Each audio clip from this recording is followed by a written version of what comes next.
In our previous series हमने explore किया था JWST ब्लैक होल थियरी और मिस्टीरियस यूनिवर्स जो एक ब्लैक होल के अंदर है।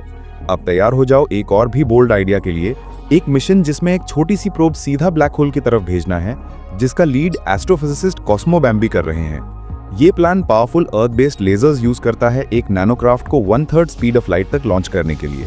अगर एक ब्लैक होल 20 से 25 लाइट ईयर्स के अंदर हो तो प्रोब उस तक 70 साल में पहुंच सकती है और डेटा को वापस आने में और 20 साल लगते हैं। ये गेम चेंजिंग मिशन हमारी अंडरस्टैंडिंग को ब्लैक होल्स और स्पेस टाइम के बारे में बाउंड्रीज तक पुश करेगा।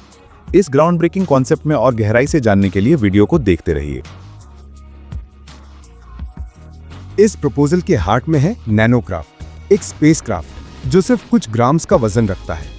एक माइक्रोचिप और एक पतली लाइट सेल के अराउंड बनाया गया है रॉकेट्स के बजाय। ये अर्थ से पावरफुल लेजर्स के बीम से एक्सेलरेट होगा। लाइट का प्रेशर सेल को पुश करेगा तकरीबन 1,00,000 किलोमीटर पर सेकेंड तक, 1/3 स्पीड ऑफ लाइट। इस वेलोसिटी पर एक ब्लैक होल जो 20 से 25 लाइट ईयर्स दूर है, उसे तकरीबन 70 साल में पहुंचाया जा सकता है। प्रोब का डेटा जो स्पीड ऑफ लाइट पे ट्रैवल करेगा, उसे अर्थ वापस आने में और 20 साल लगेंगे।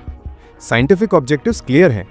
ब्लैक होल्स की फिजिकल नेचर कंफर्म करना, स्पेस टाइम एक्सट्रीम ग्रेविटी में कैसा बिहेव करता है उसका स्टडी करना, डेटा गैदर करना जो फिजिक्स के कोर प्रिंसिपल्स को टेस्ट करे और उन कंडीशंस को समझाए जो अर्थ पे रेप्लिकेट करना मुमकिन नहीं है। पहला हर्डल है एक near by black hole locate करना।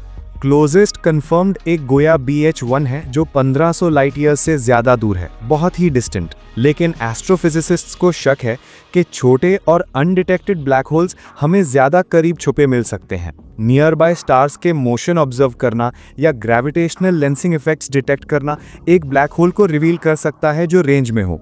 दूसरा हर्डल है टेक्नोलॉजी रेडीनेस। अभी तक हमारे पास नैनोक्राफ्ट्स नहीं है जो डेकेड्स तक इंटरस्टेलर स्पेस में सर्वाइव कर सके, कांस्टेंट कॉस्मिक रेडिएशन रेजिस्ट कर सके और इतनी दूर से मीनिंगफुल डेटा सेंड कर सके। लेजर इंफ्रास्ट्रक्चर जो आज चाहिए होती वो तकरीबन 1 ट्रिलियन यूरोस का कॉस्ट रखती है, लेकिन प्रोजेक्टेड एडवांसेस इस कॉस्ट को ड्रामेटिकली रिड्यूस कर सकती हैं। कुछ डेकेड्स के अंदर ये कॉन्सेप्ट उन्हीं आइडियाज पे बिल्ड करता है जो पहले से प्रोजेक्ट्स जैसे ब्रेक थ्रू स्टार शॉट में एक्सप्लोर किए गए थे, जो सिमिलर नैनोक्राफ्ट्स को अल्फा सेंटोरी भेजने का एम रखता है।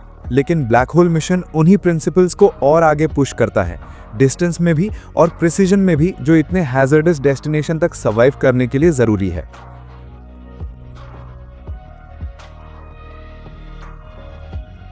ब्लैक होल्स नेचुरल लैबोरेटरीज हैं जहां फिजिक्स के लिमिट्स टेस्ट होते हैं। उनका इमेंस ग्रेविटेशनल पुल स्पेस और टाइम को एक्सट्रीम्स तक डिस्टॉर्ट करता है, जो उन्हें आइडियल बनाता है यूनिवर्स का बिहेवियर स्टडी करने के लिए। सबसे इंटेंस फोकस होता है इवेंट होराइजन, वो इनविजिबल बाउंड्री जहां से कुछ भी एस्केप नहीं कर सकता। अगर वो एग्जैक्टली एग्जिस्ट करता है जैसे जनरल रिलेटिविटी प्रिडिक्ट करती है, तो उसके अप्रोच पर लाइट एनर्जी और पार्टिकल बिहेवियर के स्पेसिफिक पैटर्न्स रिवील होने चाहिए। लेकिन कुछ ऑल्टरनेटिव थियरीज अलग स्ट्रक्चर्स प्रपोज करती हैं, जैसे एक सरफेस जो एक्सोटिक मैटर का बना हो। एक क्लोज प्रोब एक तरफ या दूसरी तरफ डेफिनेटिव एविडेंस प्रोवाइड कर सकती है। एक और एम है आइंस्टाइन की थियरी ऑफ जनरल रिलेटिविटी को उन कंडीशंस में टेस्ट करना जो अब तक ऑब्जर्व किए गए से ज्यादा एक्सट्रीम है। ये थियरी अब तक हर टेस्ट पास कर चुकी है, प्लैनेटरी मोशन से लेकर ग्रेविटेशनल वेव डिटेक्शन तक।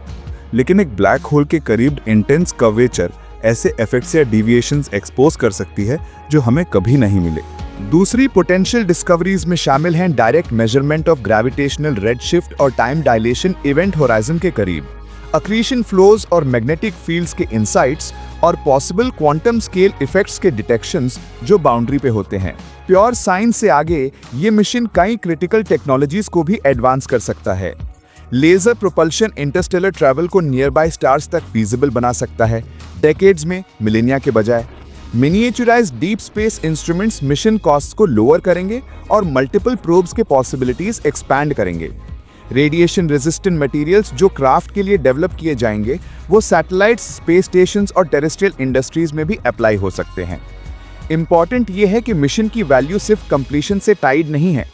इवन अगर गोल तक पूरा नहीं पहुंचा जाता, तब भी पार्शियल प्रोग्रेस टेक्नोलॉजिकल और साइंटिफिक गेन्स दे सकता है, बिल्कुल वैसे जैसे decades long efforts gravitational waves detect करने या ब्लैक होल का पहला इमेज कैप्चर करने में लगे।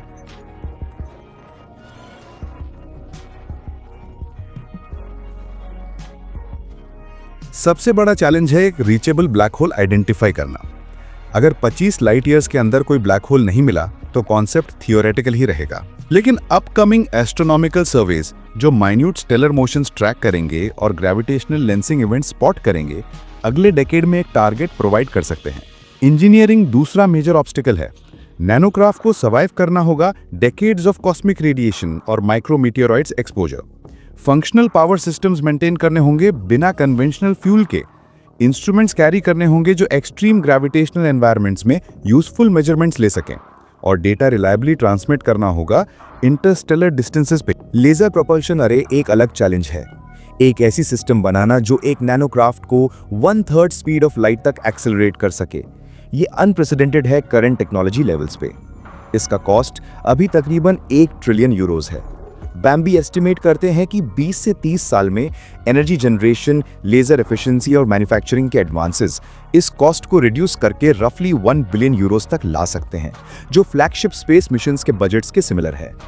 एक रियलिस्टिक पाथ फॉरवर्ड में शामिल हो सकता है ब्लैक होल डिटेक्शन, एक सूटेबल टारगेट आइडेंटिफाई करना नेक्स्ट जनरेशन सर्विस के थ्रू, प्रोटोटाइप मिशंस, नैनोक्राफ्ट को शॉर्टर जर्नीज पे टेस्ट करना जैसे outer solar system, incremental laser array construction, छोटे स्केल प्रोपल्शन टेस्ट शुरू करना फुल कैपेसिटी इंटरस्टेलर डेमोन्स्ट्रेशन से पहले, और पॉसिबली एक नियर बाई स्टार सिस्टम को टारगेट करना ब्लैक होल मिशन अटेम्प्ट करने से पहले। ये एक लॉन्ग टर्म प्रोजेक्ट है बाय डिजाइन। जो साइंटिस्ट्स इसे इनिशिएट करेंगे वो इसका कंप्लीशन नहीं देख पाएंगे। ये एक जनरेशनल एफर्ट होगा जिसमें सस्टेन्ड कमिटमेंट चाहिए होगा डेकेड्स तक। हिस्ट्री दिखाता है कि परसिस्टेंस पे ऑफ करती है।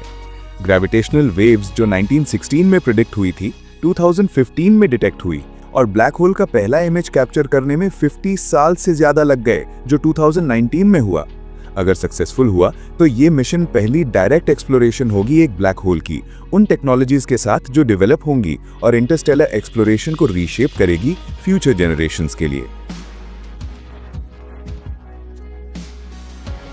एक पेपर क्लिप साइज की प्रोब को एक ब्लैक होल भेजना फिक्शन लगता है, लेकिन ये एक्टिव रिसर्च पे ग्राउंडेड है। ये मिशन नई फिजिक्स रिवील कर सकता है, स्पेस टाइम और ग्रेविटी को उनके एक्सट्रीम्स पे एक्सप्लोर करके। चैलेंजेस इमेंस हैं, लेकिन हिस्ट्री दिखाता है कि परसिस्टेंस इम्पॉसिबल को पॉसिबल बना सकती है। चाहे मिशन जल्दी लॉन्च ना हो, परस्यूट खुद इंटरस्टेलर ट्रैवल के एडवांसेस और हमारी कॉस्मिक अंडरस्टैंडिंग को डीपन कर सकता है। स्टे ट्यून्ड जैसे हम एक्सप्लोर करते हैं कि कैसे ये बोल्ड आइडियाज फ्यूचर को शेप कर सकते हैं।